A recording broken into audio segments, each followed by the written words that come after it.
غفلت کی علامات کا جائزہ لینے نکلے گا تو پہلی علامات یہ تصور ہوگی ان علامات میں سے کہ انسان دینی کام میں غفلت برتے گا، دنیاوی کام تو پہل پہل کر کے آگے بڑھے گا۔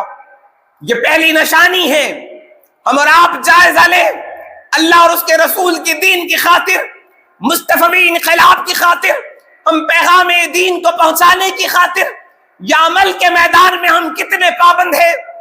اذان ہوتی ہے، دل میں کوئی حرکت نہیں ہوتی، نہ حال سے نہ اقوال سے، نہ زندگی میں کوئی حرکت نہیں آتی، تو بتائیں آپ کہ آپ اپنی روزمرہ کی زندگی میں اپنے دیگر معاملات میں مصروف نہیں ہیں؟ جواب آئے گا، انسان خود اپنے اندر سے پکار کے کہے گا کہ میں اپنے دنیاوی مشغلات میں، دنیاوی کاموں میں باقاعدہ مشغول ہوں۔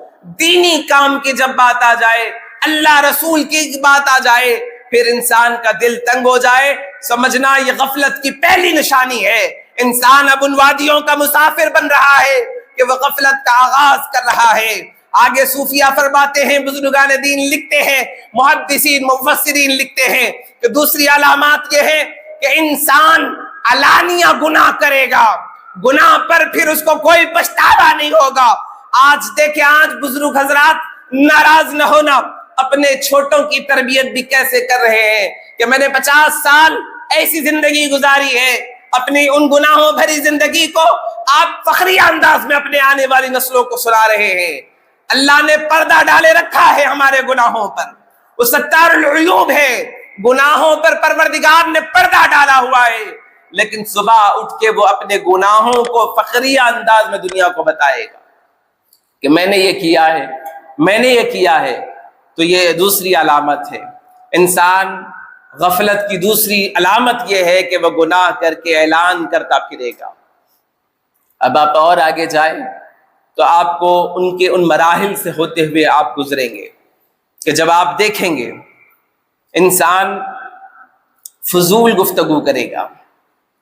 بزرگان دین لکھتے ہیں کہ غفلت کی علامات میں یہ ہے کہ وہ فضولیات میں رہے گا، یعنی جب بھی بات کرے گا تو بے فضول بات کرے گا، اس کی بات کا کوئی مطلب نہیں ہوگا، نہ اس کی ابتدا ہوگی نہ اس کی انتہا ہوگی۔